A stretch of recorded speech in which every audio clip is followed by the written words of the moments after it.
Olá, bom dia. Nossa lição hoje é sobre as cartas às 7 igrejas, parte 1. E é uma grande bênção podermos estudar esse tema, porque o próprio livro de Apocalipse nos afirma isso. Nos afirma no capítulo 1, no verso 3. Bem-aventurado aquele que lê e os que ouvem as palavras desta profecia e guardam as coisas que nela estão escritas, porque o tempo está próximo. Como é importante nós entendermos e compreendermos bem aquilo que Deus nos diz que devemos ouvir.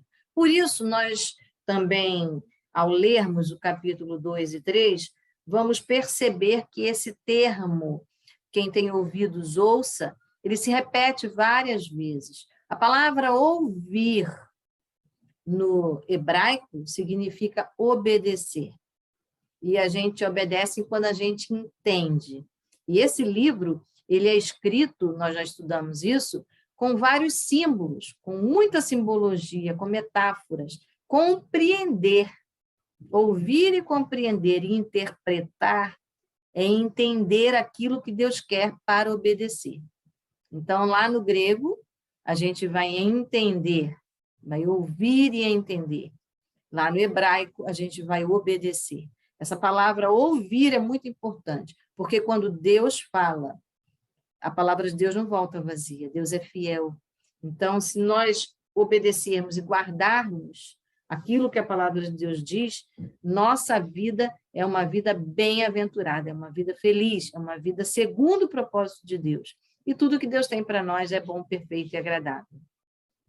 Nessa primeira lição, então, o autor vai nos chamar a atenção de que o contexto em que está acontecendo essa revelação na vida de João, o apóstolo, o último apóstolo a morrer, que é aquele apóstolo mais novinho, ele está na ilha de Patmos, preso, porque ele não nega a sua fé. E o contexto que ele está vivendo é que em Roma, o Império Romano, está simplesmente punindo com morte, inclusive, aqueles que continuam defendendo a fé cristã. Então, o grande impasse entre a igreja, o Império Romano e a força da igreja é um conflito que existe. E compreender Apocalipse é compreender o que está acontecendo na vida de João, porque a redação do livro de Apocalipse, essa experiência sobrenatural que ele tem com as visões, é conforto, é consolo.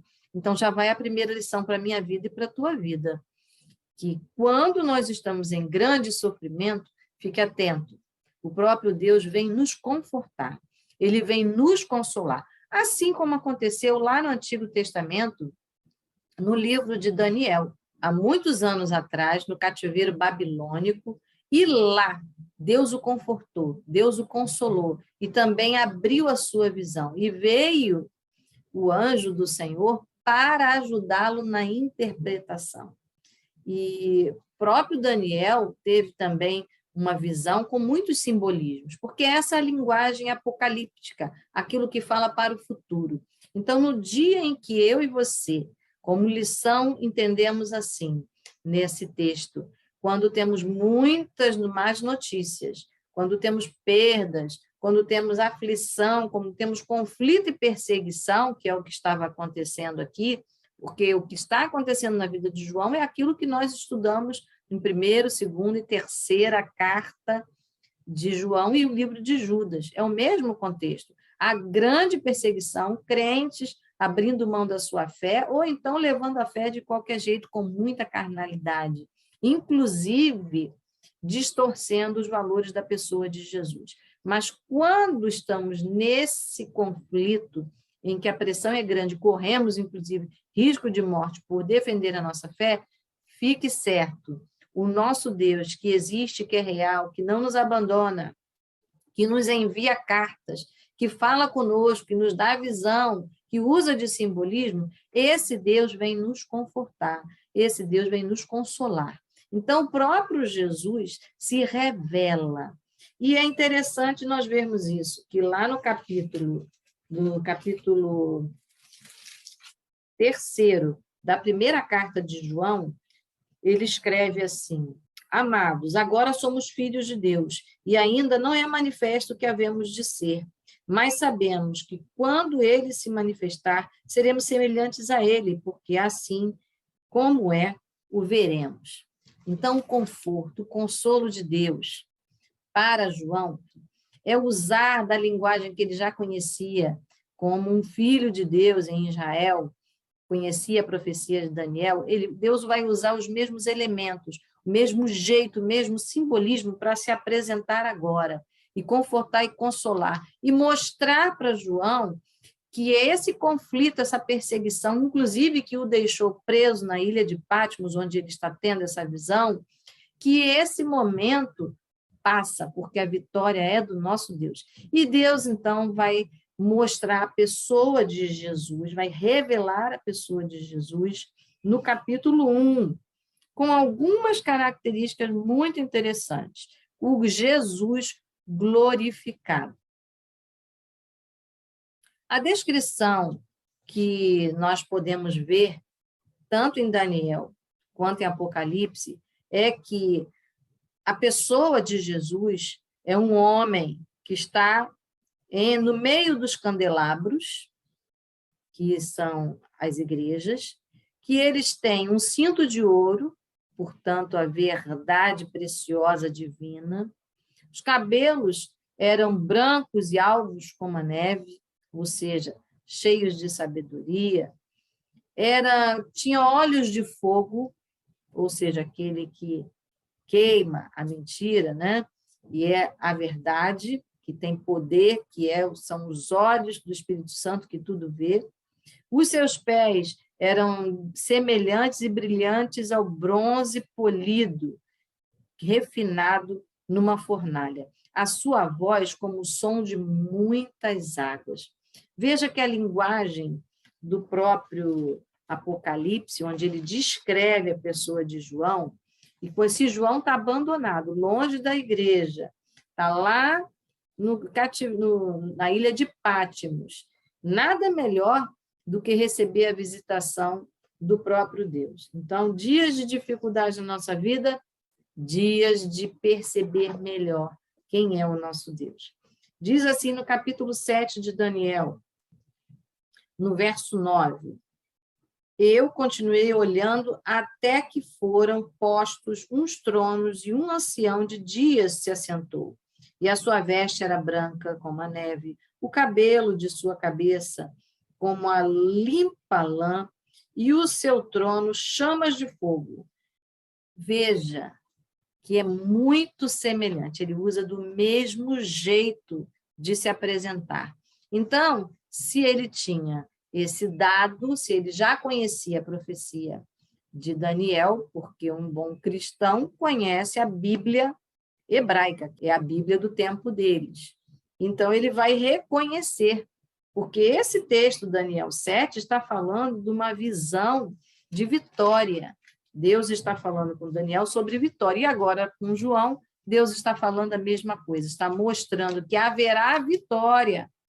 Assim como houve para Daniel, haverá vitória para João. E a gente sabe que isso aconteceu. Então, ele vai apontar o futuro. Quando a realidade está muito apertada, é bom nós termos total atenção para o futuro, porque o nosso Deus ele é encorajador. Então, assim como Israel foi liberta do Egito, do cativeiro do Egito, e Deus cumpriu a sua palavra, também foi liberta do cativeiro da Babilônia, Deus cumpriu a sua palavra com Daniel, assim também Deus está mostrando que o cativeiro de João também será resolvido. E alguém pode pensar, então Deus estava falando apenas para aquele tempo, para aquele período. Você pode pensar, e é correto, porque Deus está consolando João. Mas toda a palavra de Deus que foi dita para Jesus, para a samaritana, para os discípulos, para Marta e Maria no tempo de Jesus, serve para nós hoje e transforma a nossa vida, porque a palavra de Deus ela é eterna, a validade dela é muito além da nossa existência. Então, nós podemos olhar para o Apocalipse e sermos animados e encorajados, porque toda a Escritura é divinamente inspirada. E ela é real, é verdadeira. Então, o que acontece ali com João, nós estamos vendo agora a primeira parte, é o primeiro ciclo, que já foi dito na aula passada, que nós estamos estudando. São as 7 cartas às igrejas. Que igrejas são essas? Essas igrejas existiram na Ásia Menor, e a primeira delas é ali em Éfeso, e Deus dá uma visão a João, e João tem aquele impacto em ver a descrição da visão igual a que ele conhece na sua palavra. Jesus se apresenta e diz que ele é o Senhor, ele é o Cordeiro. João sofre o impacto e, imediatamente, ele orienta que deve enviar carta às igrejas. E é isso que nós estamos estudando. Então, no primeiro momento, a forma como Jesus se apresenta, e agora nós vamos nos lembrar que o governo de Deus está sobre a terra.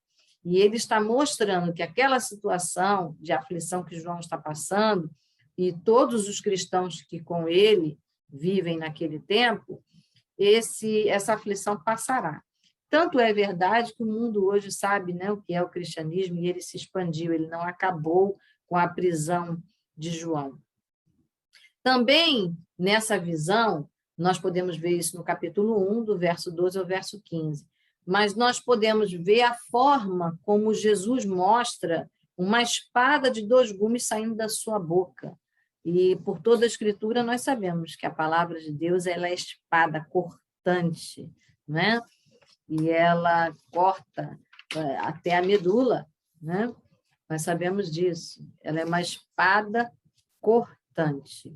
Diz, então, que na mão direita há 7 estrelas nessa visão, e da sua boca uma espada afiada de 2 gumes, no capítulo 1, do verso 16 ao verso 18. Essa forma como Deus está mostrando, diz que Jesus, nessa visão, tem plena autoridade. Mas o que são essas 7 estrelas? As 7 estrelas, o nosso autor diz que algumas pessoas interpretam como sendo anjo da igreja, o líder, o pastor local.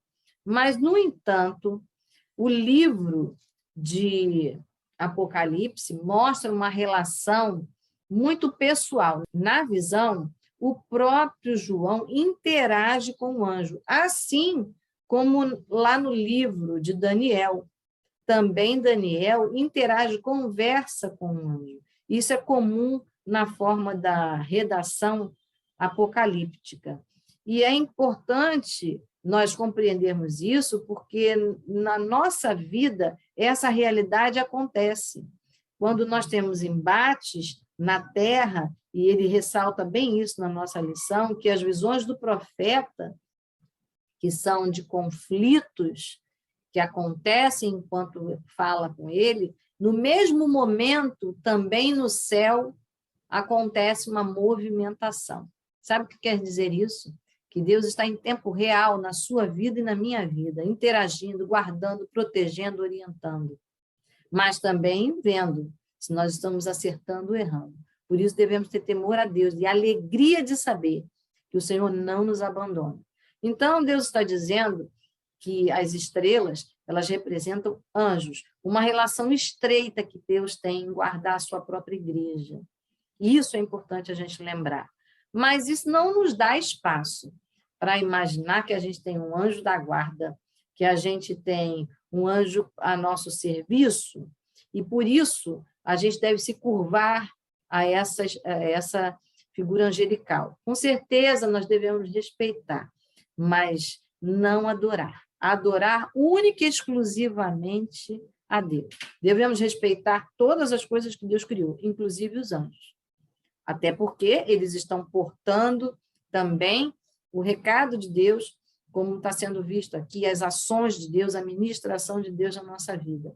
Mas a adoração não. Ali em Apocalipse, capítulo 19, 10, diz assim, que João se prostrou aos pés do anjo, impactado que ele ficou, para adorá-lo. Mas o anjo disse, não faça isso, sou um servo de Deus, assim como são você e seus irmãos, que guardam o testemunho de Jesus.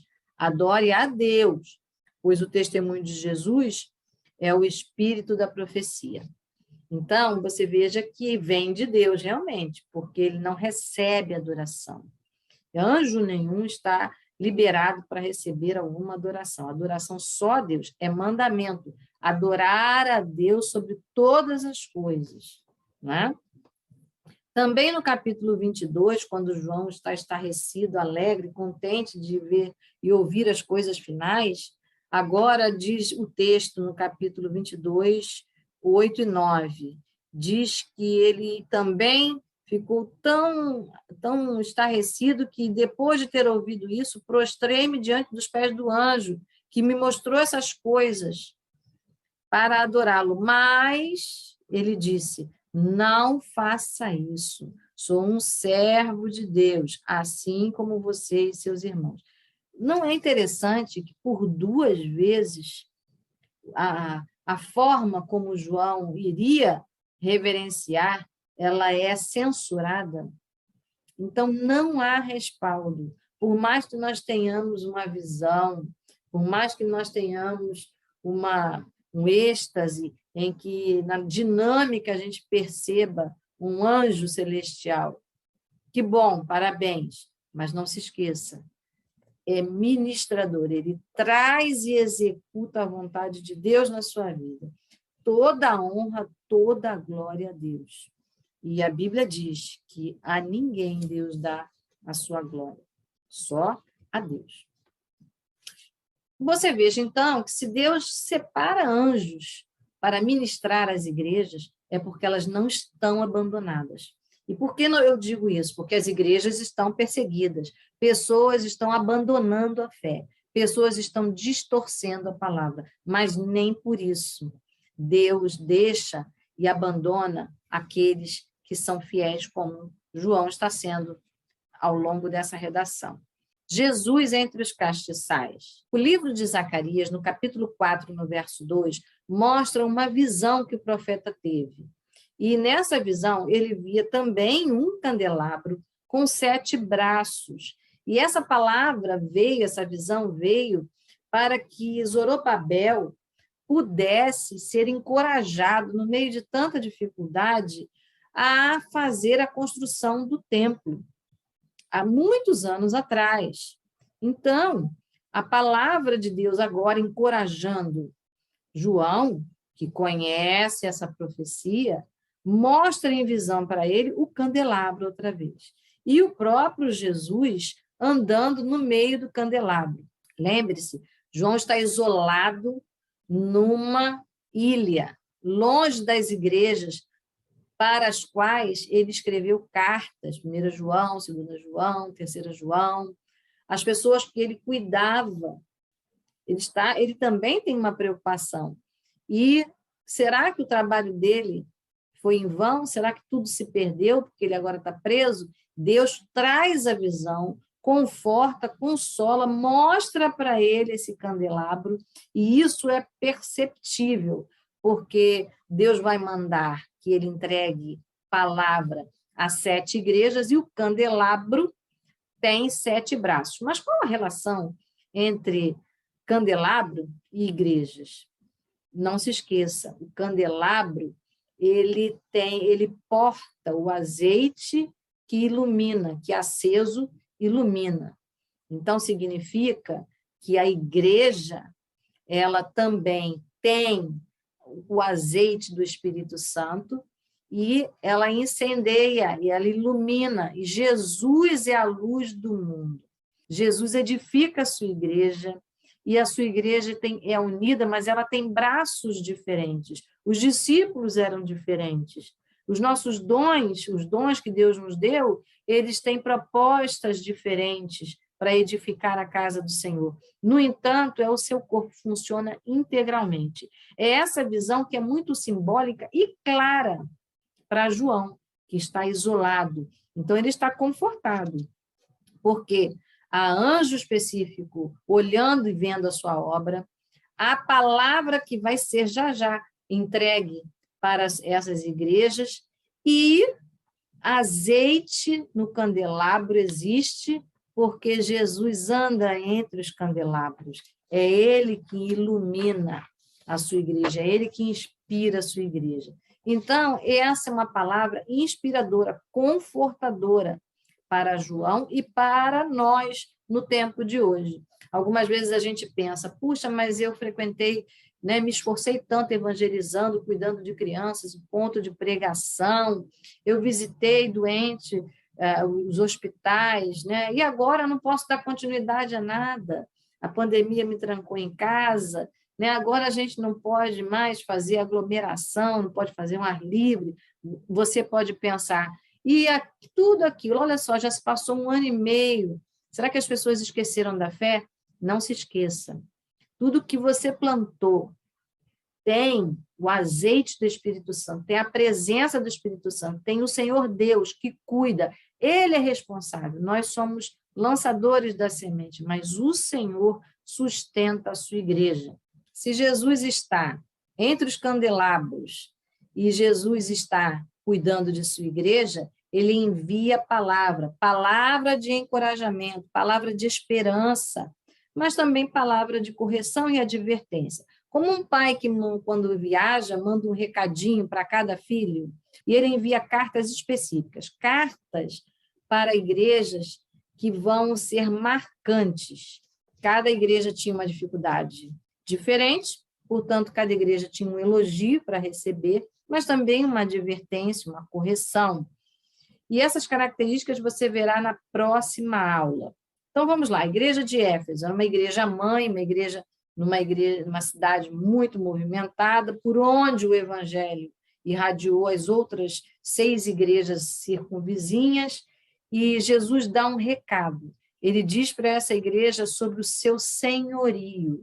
Ele diz que ele tem na mão direita as 7 estrelas. Ele vai mostrar na sua palavra, no capítulo 2, no verso 1, o seu senhorio. Para a igreja de Esmirna, você pode observar, é uma igreja que ela estava sobre rigorosa tribulação, muita aflição, e, portanto, risco de morte, perda. Era importante, então, que ela recebesse esperança. Ali, Jesus se apresenta como o ressurreto, e ele faz lembrar o livro de Isaías, no capítulo 44, no verso 6, como também no 48, verso 12. Você pode ler depois. Ele diz que ele é o primeiro e o último, o alfa e o ômega. Apocalipse 2:8. Pérgamo, você pode observar as ruínas e você vai se lembrar que essa igreja ela estava numa cidade onde o procônsul romano era responsável pela justiça no governo romano, principalmente da Ásia Menor, onde ela está situada.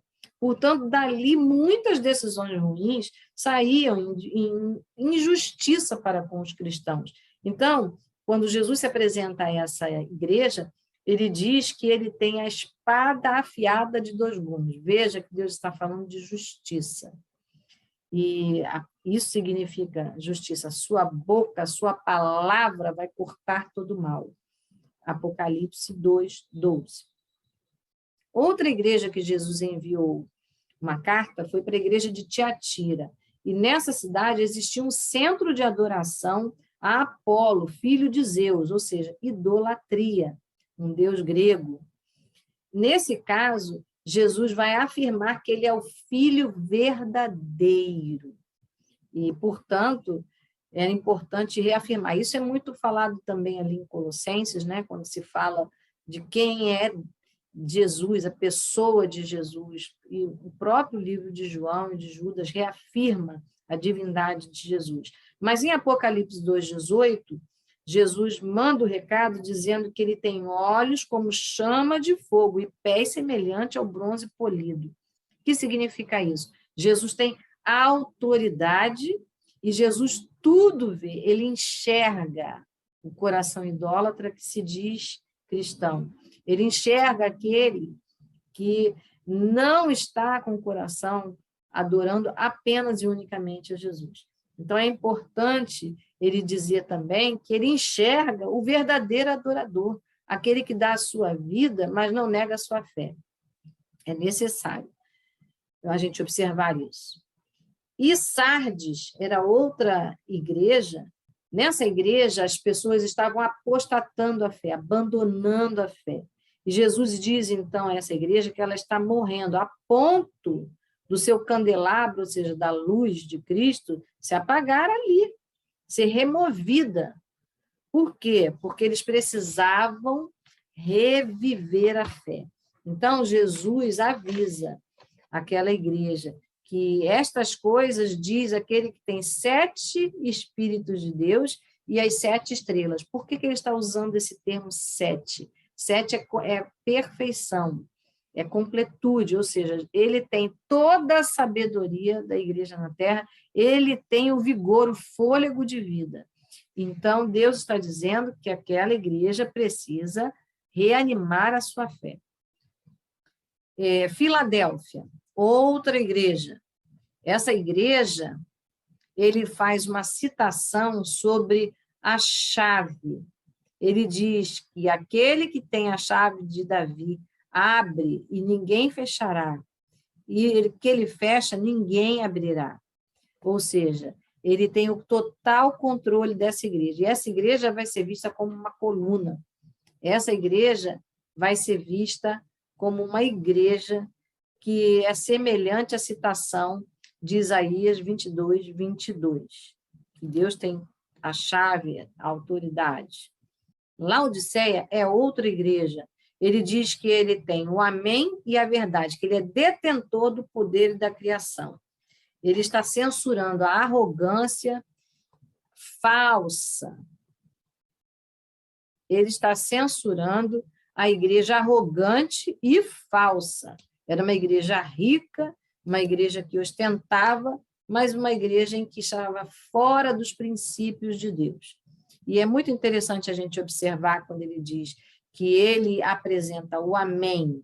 Ele diz assim, estas coisas diz o amém, a testemunha fiel e verdadeira, o princípio da criação de Deus. Amém é uma palavra que significa concordância. Assim seja, porque ela é exatamente aquilo que a gente tem na nossa língua. Você já observou um acróstico? Acrósticos são as primeiras letras. Então, quando a gente diz ok, significa all correct, ou seja, tudo certo. Quando a gente diz etc., etc., a gente está significando et coetera, é uma palavra latina que diz e outros. Mas a palavra amém é a mesma coisa. A palavra amém significa o meu rei é fiel. Então, ele está dizendo que ele é fiel e ele é a verdade integral. E a verdade integral é uma palavra que, no hebraico, a gente observa como a primeira letra do alfabeto, a do meio e a última. Portanto, integral, todo o alfabeto. Ou, lá no grego, significa firmeza, fé, fidelidade. Então, quando Jesus diz que ele se apresenta aqui, estas coisas diz o amém, a testemunha fiel e verdadeira. Jesus está dizendo que ele enxerga a falsidade. Ele é real. E aquela igreja, apesar de ter uma boa aparência de fiel a Deus, não é.